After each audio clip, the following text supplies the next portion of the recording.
guys, you're welcome to my channel. My name is Jennifer Hawen. On today's video, I'll be sharing with you a number of things you do that damage your teeth. Now, why am I making this video? There is somebody out there that has a dental complaint every single year. Like every year, he has one tooth problem or another. As I'm talking to you right now, this person has taken out five teeth from his mouth. And if you have a problem and you don't tackle that problem from the root cause, that problem is going to keep reoccurring, right? So taking out the tooth has solved that problem momentarily.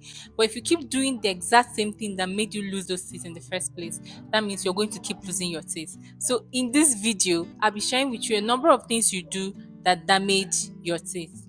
The first thing is brushing your teeth like Tarzan. Yes. Why are you brushing so aggressively? I know you're unhappy with the situation of things, but why are you taking the anger out on your teeth? You don't have to brush so aggressively. It is not the force you use in brushing your teeth that keeps it clean. I know I've said this before, and I've said it a couple of times, and I'm going to keep saying it. Stop brushing your teeth aggressively. Why? When you keep brushing aggressively, you're going to eventually damage the structures that keep your teeth in place, right? They are known as the periodontium or the periodontal tissues. You're going to damage them, and when you damage them, you would eventually make the tooth lose its support. And if there is nothing holding the tooth in place, the tooth will start shaking, become mobile, and eventually fall off. So please stop brushing your teeth aggressively. The second thing is similar to the first one, which is using a hard bristle toothbrush. I've also made mention that it is not the strength of the bristle of your toothbrush that keeps your teeth clean. I know you're a hard man, right? But you don't really have to brush with a hard bristle toothbrush, especially when you're brushing with the wrong technique. That way, you could damage your gum and even possibly wear out your enamel and then come down with sensitivity and all whatnot. So, moderation is key. If you're going to brush your teeth, just use a medium bristle toothbrush. Not too soft, not too hard. It's just in the middle. The third thing is using a dental powder instead of a toothpaste. Those ones they hawk on your streets. 100 naira, 50 naira. Now, what you don't know is that a toothpaste has a number of components that play different roles to help protect your teeth. For example, a toothpaste has fluoride, which is about the most important ingredient in a toothpaste.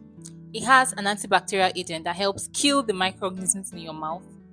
It has a surfactant that makes it foam. It has a flavoring that makes it palatable, mostly mint, and gives you this fresh breath after brushing. It also has an abrasive that helps in taking out the dirt that has been deposited on your teeth for the day. When you're using a dental powder, most dental powders contain just abrasives and the flavor, which is usually mint. So when you constantly use dental powders, you're depriving your teeth of the strength and all the benefits you would have gained if you were using a toothpaste, because a toothpaste has more ingredients that are better suited for your teeth and your dental health in general. The fourth one is letting non-professionals carry out very delicate procedures on you. I've shared the story of Kofi in my previous video, and the other day I saw a video of a nail technician using something to cut into her client's teeth. So probably this person wanted a gap tooth, and the nail technician was the one who would give it to her. I don't have anything to say, but these things are so unhealthy, and on the long run, you'd come back and meet us, and by then you're going to spend twice whatever amount of money you were trying to save in the first place. So please do not let non-professionals carry out delicate procedures on you. There are so many people out there doing teeth whitening, whatever amount it costs in the hospital, they're going to charge you 50 or 70% less. The only thing they don't tell you is that when there are complications, they are not equipped to manage them. They cannot take care of it because they do not know what they are going to do for you. So whatever amount you're trying to save, you'd eventually spend that money. That is if you don't lose your tooth at the end of the day. And losing your tooth or teeth, as the case may be the least thing you'll be worried about, because you may get an infection that may put your life at risk. The fifth thing is smoking tobacco and tobacco products. I know that on the packet of cigarettes they write smokers are liable to die young, but yet people smoke every day, and even the smokers are going to argue that even some people who do not smoke still die young. Well, that is not what this conversation is about. Now, have you seen the teeth of a chronic smoker? Most times they have stains on their teeth that make their teeth look unsightly. Also, the tobacco people smoke alters the immune response to infection or inflammation, meaning that your body is not able to fight a dental problem or a dental infection the way it's meant to fight it. And this would allow whatever problem it is going on in your teeth to go on for a long time before you even realize that there is something wrong with you.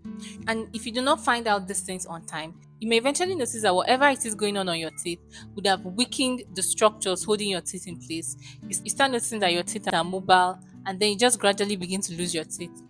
So yes, chronic cigarette smokers are more at risk of losing their teeth than non-smokers.